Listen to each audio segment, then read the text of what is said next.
Të përshëndes, Oliverda. Po, Oliverda.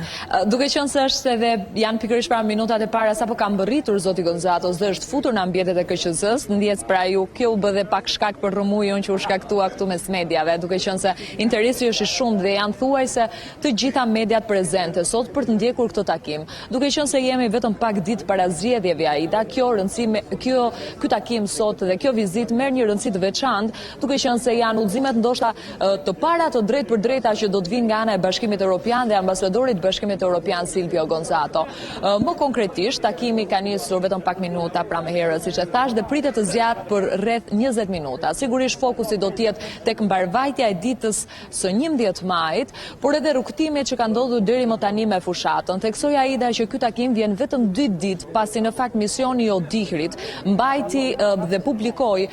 raportin paraprak pikërisht në raport me zgjedhjet, pra si ka qenë kjo fushatë deri më tani, cilat kanë qenë shkelje, cilat kanë qenë problematikat, si ka qenë situata, dhe ku fokusuan kryesisht në 2-3 detaje të vogla, por që janë serioze,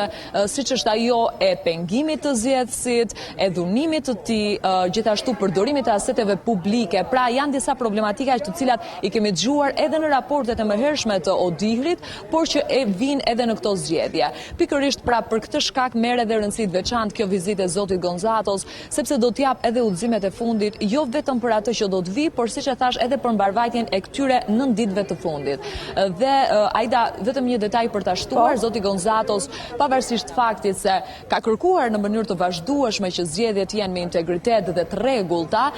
nuk ka pasur një mesazh të drejtë për drejtë për partitë politike, gjë që pritet ta jap sot edhe në konferencën që do të bëj për mediat. Sigurisht interesi për të pyetur Bashkimin Evropian është i madh, duke qenë se ka disa shkelje, pra siç e thash, që janë bërë publike edhe nga institucionet e drejtësisë në Shqipëri, përmend këtu SPAK, i cili ka zyrtarizuar tashmë që ka të paktën 18 raste të krimeve zgjedhore, por gjithashtu edhe Prokuroria e Përgjithshme ka njoftuar për 14 raste pra të kallëzimeve penale nga prokuroritë e rretheve, flas këtu Gjirokastra, Elbasani, Tirana, Durrësi, ku ka pasur raste të krimeve zgjedhore që janë bërë më pas 7 prej tyre edhe procedime penale, por cilat janë problematikat kryesore të paktën sipas institucioneve përpos atyre që vijnë nga ndërkombëtarët, bëhet fjalë për shqetësime siç janë ato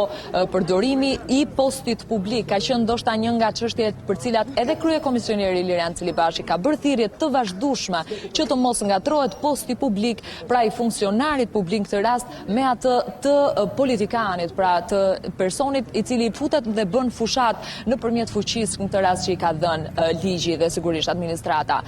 Por shqetësimet e tjera, Aida, sa i përket zgjedhjeve kanë qenë edhe ato. Jo, Oliverda, doja të dija kush janë subjektet që realisht kanë bërë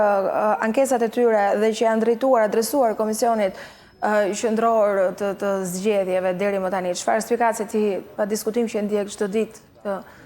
zhvillimit i cili është kryesor gjatë këtyre ditëve?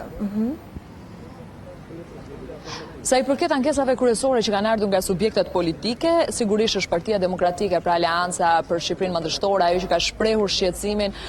kryesisht në raport me votën e diasporës. Rregulloria e KQZ-s në fakt ka parashikuar që zarfet e diasporës do t'i dorëzohen në dorë dhe nëpërmjet një mjeti identifikimi zgjedhësve të diasporës, gjë e cila sipas Partisë Demokratike dhe denoncimeve të vazhdueshme të saj nuk ka ndodhur pasi shumë zgjedhës e kanë gjetur zarfin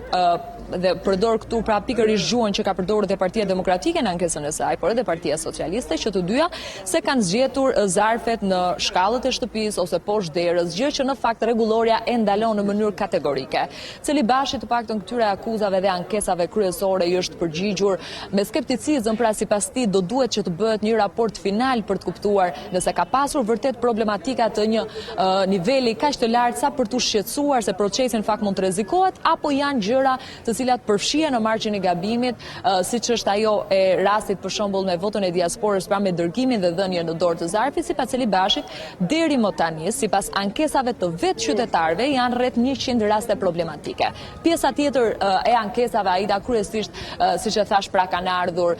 për detaje ndoshta të vogla pak në këtë aspekt, jo vendosja për shembull e logove në selit e gabuara, për cilat sigurisht KQZ-ja ka marrë masa, ndërkohë që denoncimet e tjera kanë ardhur për gjuhë denigruese për gjatë fushatës. Pra pikërisht kjo ka qenë një nga detajet e tjera, nuk e di nëse dëgjohen. Po je korrekt dhe po i shohim sepse janë disa çështje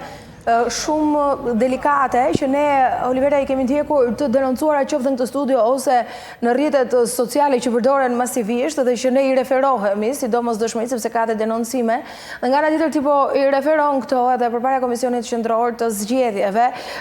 për t'i thënë ndoshta edhe në rrugë zyrtare si problematika. Andaj edhe unë po të dëgjoja në aspektin e asaj se çfarë shkaktuar deri tani. Unë nuk e di se çfarë informacione shke nga Komisioni Qendror i Zgjedhjeve për rastin e Greqisë. E them këtë sepse aty ka një numër të lartë atyre të cilët janë të regjistruar, por që nuk po konkludojnë. Për te interpretimit politik, që është pra në favor edhe në kuadër të retorikës në fushat, ai që doja di është se ka një ngërsh ose ka një problematik që po e shqyrton Komisioni Qendror i Zgjedhjeve? Specifikisht Greqia në fakt është një rast që po merret në shqyrtim nga Komisioni Qendror i Zgjedhjeve dhe kjo është thënë publikisht edhe nga vetë komisioneri Ilirian Celibashi. Kjo pasi duke qenë se numri më i madh i zarfeve drejtohet pikërisht pra në Greqi, Itali, Gjermani dhe Shtetet Bashkuara të Amerikës, normalisht kjo bën që edhe në këto vende të ketë problematika më të ndjeshme. Në fakt në Greqi, zyrat e DHL-s kanë punuar me orare të zgjatura që prej datës 30 prill. Pra kanë punuar që nga ora 18 deri në orën 23 të mbrëmjes. Kjo është një orar i dytë i vendosur, i zgjatur vetëm për shkak sepse një pjesë e mirë e qytetarëve nuk kanë arritur ta marrin zarfin brenda 3 tentativave dhe në këtë mënyrë është dashur që të shkojnë dhe ta tërheqin vetë fizikisht me mjet identifikimi në këto zyra, që sigurisht kanë një orar më të reduktuar në pjesën në zhvillimet e tyre normale, por për shkak të kësaj situate të pazakonte historike, duhet thënë, është dashur që të punojnë me orare të zgjatura. A ka problematika? Sigurisht që ka. Unë personalisht si gazetare Aida kam pasur disa raste denoncime që më kanë ardhur nëpërmjet qytetarëve, pra emigrantëve. Sigurisht ne kemi të vështirë që raste të tilla nga largësia ti vërtetojmë, por mund të cek dy raste specifike, të cilat i kam adresuar edhe në Komisionin Qendror Zgjedhjeve në mënyrë që të bëhen edhe hetime më të thelluara nëse ka diçka të vërtetë në këtë rast. Është rasti i Sicilisë, pra ku disa emigrant, pra të së njëjtës zonë, më kanë komunikuar që 200 zarfe